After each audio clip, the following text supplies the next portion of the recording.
Well, still with me on set, CCTV's global economics analyst, Saruhan Hatipoglu. All right, let's get right into it. The president of the European Commission has effectively said Turkey has ruined its chances of joining the European Union. Is that a fair representation?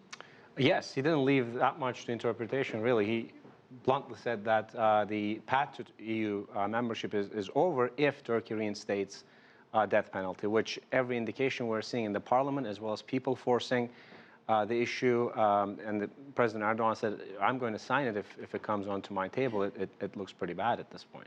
Now let's look at some of the links between Turkey and the EU. You also have the controversial deal that the EU struck with Turkey to stem the flow of Syrian refugees, and part of that included visa-free travel for Turks in the Schengen zone.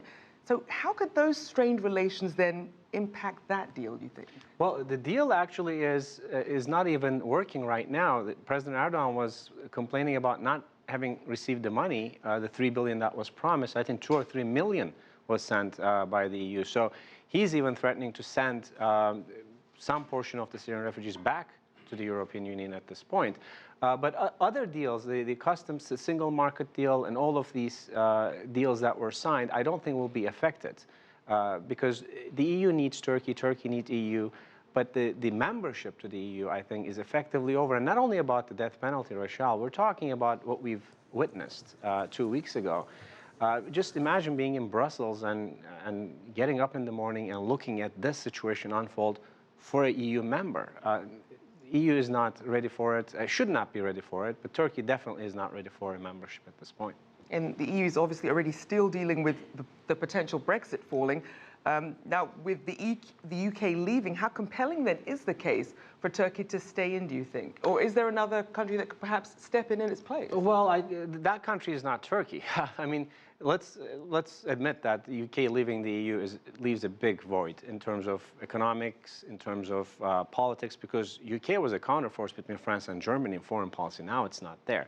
Is that country Turkey? Absolutely not. Just sheer numbers, if you look at the UK economy, $2.7 trillion last year, nominal GDP. Turkey's was about 800 billion. So right there is the absolute size is not enough to take over. But also, again, what happened, what was displayed 2 weeks ago was a serious governance deficit, a serious security deficit in the country. Again, I was talking about waking up in Brussels, right? And then you wake up in Brussels, turn the radio, and all of a sudden you hear the Queen, for example, declaring state of emergency. Scores of British journalists, military officers are arrested. That would not happen in England. That would happen in Turkey. So I don't see at all any chance in this time that the relationship is going to get better. And would you say that the uncertainty over the security risk, is that the biggest risk in letting Turkey in, you think? Well, yes, it is, because not only, if you look at the situation as Turkey being in NATO and second largest military, that's great, isn't it? Because European Union needs some protection. There are neighbors around. You never know what's going to happen. There's another advantage. Turkey is a young population, and Europe is aging. There's a demographics time bomb in Europe. So that would fit really well, wouldn't it? Everything would be great. But unfortunately, when Turkey comes in, it is going to be bringing 80 million people with it. Visa-free entrance to the EU, and the economic conditions in the EU, as we know, are terrible, not even bad, terrible. People are going to riot. And a lot of countries have already passed legislation in that they'll have a right to vote in a referendum if Turkey gets in, whether, let's say, France accepts it or Austria accepts it. So with that being said, if Turkey can't join the EU, then what does that mean for the country's economy? And does that perhaps open up other opportunities for it to join other trading blocs? Well, yes, absolutely. And there have been discussions going on. This is one of the reasons that Turkey, President Erdogan decided to